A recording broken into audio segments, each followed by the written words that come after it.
Sage Sue back again for another video for AgeTHRIVE, all about aging well and owning our aging in positive, meaningful, and empowering ways. Today I'm starting a 3-part series about what does it mean to age well?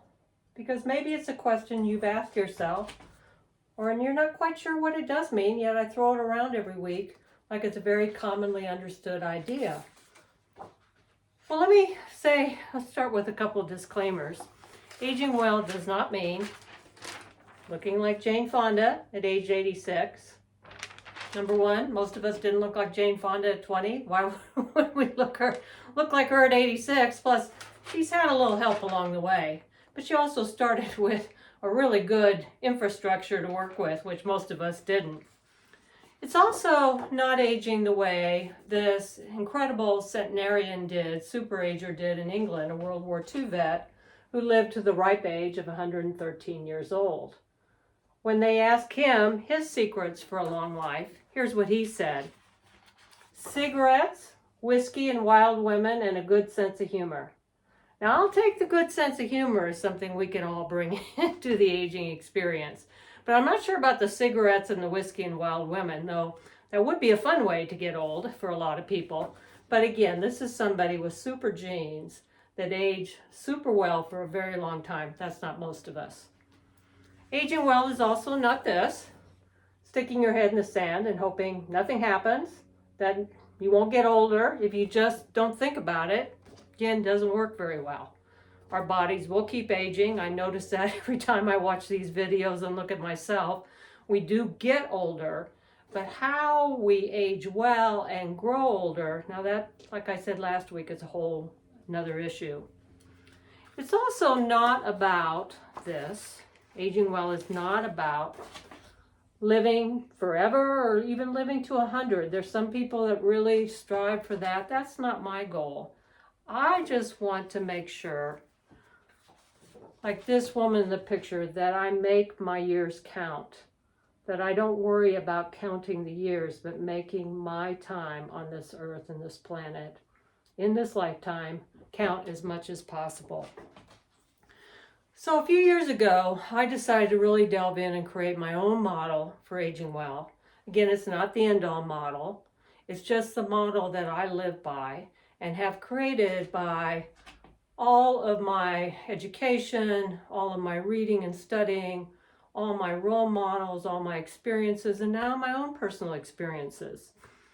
One of the core pieces of this model, and there's 3 parts, we'll talk about one each week, is our beliefs about aging and growing older. What do you believe about this time of life? This is so incredibly important because it does impact our aging experience. I'll talk about that in a few minutes. Maybe you believe this. This is something we practically see every day in the media, on TV, greeting cards for birthdays, is that at a certain age, it's all downhill, straight downhill, and they even say as early as 40, which is ridiculous, or it's just all one way to the cemetery once we reach the middle of our life and head into later life. That's one belief. Do you think that benefits aging well? Probably not. The other one that I think is so persistent in our culture that I also don't think serves us well at all is looking at retirement, or the time that we do kind of put work and a job to the side, as a period in life when we are done. Or we're just on an extended vacation. It's all about travel, sitting around, having happy hour every day, sitting on the beach, whatever that means for you. But again, is that the way we can age well? Are we keeping purpose? Are we continuing to live robustly and vitally in the years ahead if we come to this time of life post-work with this kind of belief? No, that's not going to benefit us. The changing picture today is this, and this is the one that had the biggest impact on me when I discovered this in a book about creative aging by Dr. Gene Cohen, was this opportunity not just to go downhill as we get older. That's something anybody can do. Anybody can get old.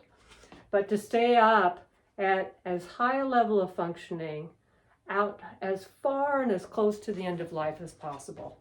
That is the way I view aging well, and the way I am looking at challenging myself to do this as much as possible, God willing. Things do come into play, but doing everything I can from my perspective to live and age well in the years ahead. I've seen so many people do this. If you look around, you see people doing this. It's not something new. My dad aged this way, but also a lot of other people I know stayed up at a very high level of functioning, very close to death. For Dad, it was the last 6 weeks of his life, or the really struggling years. Not years, weeks. But for someone who lived to 93 and a half, that's a pretty good deal. I'll take that. We're all going to die, but how are we going to live this life we've been given as vitally, as fully as possible? The reason this is so important is that positive perceptions about aging matter. The researchers know this, tell us this. Great people in the field that have studied this closely. It increases our longevity. It decreases illness in our lives. It increases our functional health. Again, our ability to take care of ourselves without a lot of outside support helping us do that. It helps our brain health, increases our brain health. It increases our psychological well-being. And I think most important, it increases our healthy behaviors. Meaning, how do we put our beliefs into action, into practice? I could come out of this recent experience I had with the herniated disc, with the surgery, and go, well, I'm just more disabled now, For orthopedic surgeries, what can I do? Well, I can do a lot. I can come back and work my way back up to health again, full health again, work my way back up to full physical fitness for who I am, but putting the effort in versus believing that it's all downhill, not doing that, and then, yes, just going downhill slowly and slowly and slowly over the coming years. That's not the way that I plan to age, and I hope you don't either. So bottom line, our beliefs about aging and our expectations about this time of life, plus how we feed those beliefs, equals our outcome for this stage. These are things that we can impact and influence. These are things that can matter for us. I know this one ran a little longer, but I really think these core beliefs about this model are really important. If you're interested in my work and interested in how I view coming to the aging well space, I'll be back for part 2 of this next week. And believe me, I'm so thankful for every one of you who watches this. I don't care if this only reaches a handful of people. It's meaningful for me to be able to share these thoughts and ideas and hopefully positively impact someone who's listening to make this time of life better, to really reap the opportunities and gifts of this stage of life. See you next week. Have a good one. Age well. Bye.